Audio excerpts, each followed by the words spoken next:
بسم الله الرحمن الرحيم. عن جابر بن عبد الله الأنصاري عن فاطمة الزهراء عليها السلام بنت رسول الله قال سمعت فاطمة عنها قالت دخل علي عبد رسول الله في بعض الأيام فقال السلام عليك يا فاطمة فقلت عليك السلام قال إني أجد في بدني ضعفا فقلت له أعوذك بالله يا أبته من الزوف فقال يا فاطمة ائتيني بالكساء اليماني فغطيني به فأتيته بالكساء اليماني فغطيته به وسرت أنظر إليه وإذا وجهه يتلالو كأنه البدر في ليلة تمامه وكماله. اللهم صل على محمد وآل محمد. فما كانت إلا ساعة وإذا بولدي الحسن قد أقبل قال السلام عليك يا أماه فقلت وعليك السلام يا قرة عيني وثمرة فؤادي فقال يا أماه إني أشم عندك رائحتان طيبتان كأن حروية جد رسول الله فقلت نعم إن جدك تحت الكساء فأقبل الحسن نحو الكساء فقال السلام عليك يا جداه يا رسول الله أتأذن لي أن أدخل معك تحت الكساء قال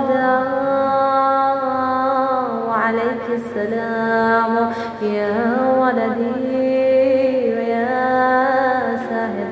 حوزي قد أذنت لك فدخلا معه تحت الكساء فما كانت إلا ساعته فإذا بولدي الحسين قد أقبل وقال السلام عليك يا أماه فقلت وعليك السلام يا ولدي ويا قرة عيني والثمرة فؤادي فقال لي يا عماه إني أشم عندك رائحتان طيبتان كأن حراية جد رسول الله فقلت نعم إن جدك وقاك تحت الكساء فدنا الحسين نحو الكساء فقال السلام عليك يا جداه السلام عليك يا من اخترق الداه أتأذنوا لي أن أدخل معكما تحت الكساء فقال وعليك السلام يا ولدي ويا شافع أمتي قد أذنت لك فدخلا معهما تحت الكساء فأقبلا عند ذلك أبو الحسن علي بن أبي طالب وقال السلام عليك يا بنت رسول الله فقلت وعليك السلام يا أبا الحسن ويا أمير المؤمنين فقال يا فاطمة إني أشم عندك رائحتان طيبتان كأن حراية أخي وابن عم رسول الله فقلت نعم مع والديك تحت الكساء فأقبل علي نحو الكساء فقال السلام عليك يا رسول الله أتأذن لي أن أكون معكما تحت الكساء؟ قال له عليك السلام يا أخي ويا وصي وخليفتي وصاحب لباي، قد أذنت لك.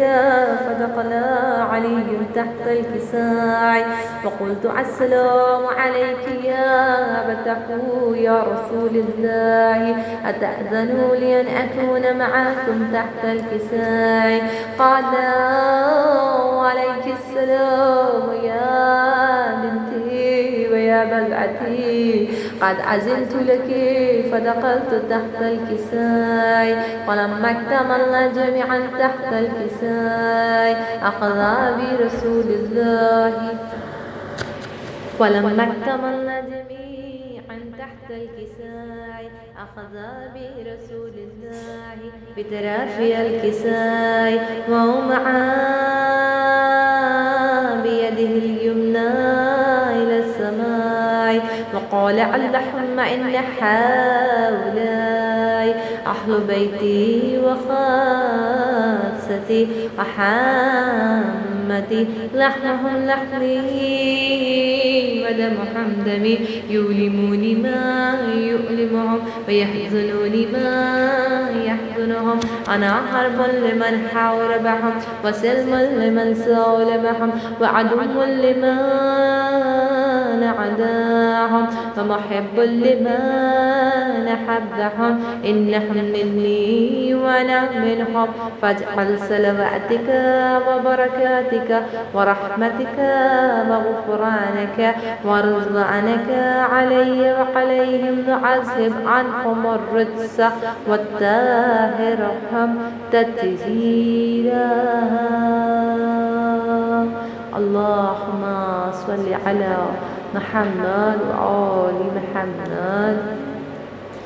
فقال الله عز وجل يا ملائكتي ويا سكان سموات، إني ما خلقت سماء مبنية ولا أرضا مدهية ولا قمرا منيرا ولا شمسا مزية ولا فلكا يدور ولا بحرا يجري ولا فلكا يسري الله في محبة هؤلاء الخمسة الذين هم تحت الكساء.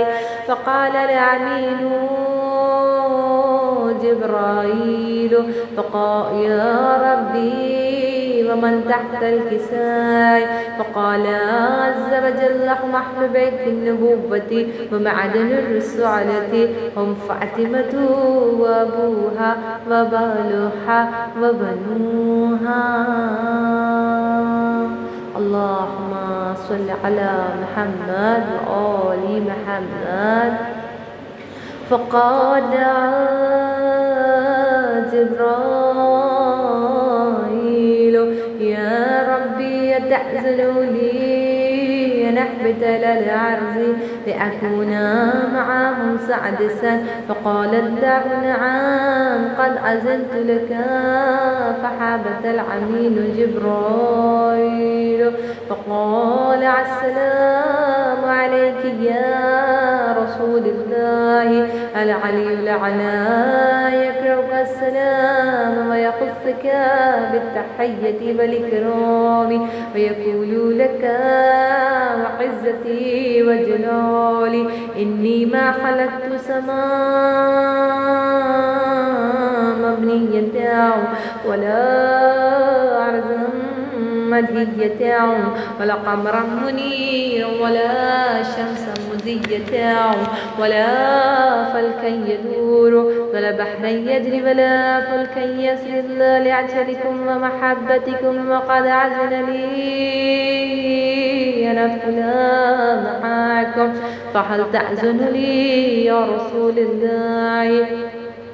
فقال رسول الله وعليك السلام يا أمين وهي الله إنه نعم قد أذنت لك فدخل جبرائيل معنا تحت الكساء فقال لي إن الله قد أوحى إليكم يقول إنما يريد الله ليذهب عنكم الرجس أهل البيت ويطهركم تطهيرا. اللهم صل على محمد وآل محمد. فقال علي لأبي يا رسول الله أخبرني ما لجلوس نحاز تحت الكساء من الفزع عند الله. فقال النبي صلى الله عليه وآله والذي بعثني بالحق نبيا واصطفاني بالرسالة النجية ما ذكر خبرنا حاز في محفل من محافل أهل الأرض وفيه جمع من شيعتنا ومحبينا إلا ونزلت عليهم الرحمة وحفت بهم الملائكة واستغفرت لهم من أن يتفرقوا. فقال علي عليه السلام إذا والله فزنا وفاز شيعتنا ورب الكعبة. اللهم صل على محمد وآل محمد.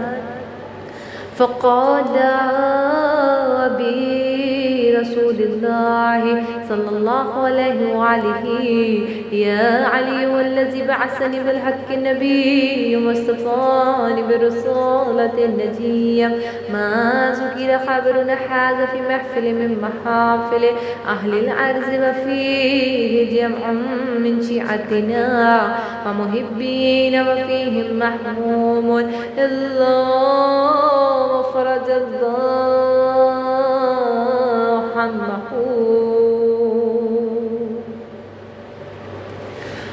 ولا مغموم إلا وكشف الله غمه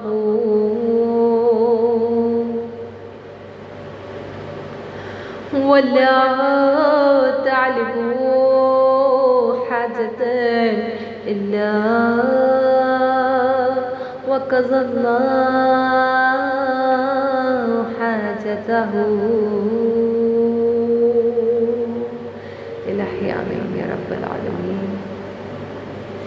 فقال علي عليه السلام إذا والله فزنا وسعدنا وكذلك شيعتنا فازوا وسعدوا في الدنيا والآخرة ورب الكعبة. اللهم صل على محمد وآل محمد وعجل فرجهم أجمعين.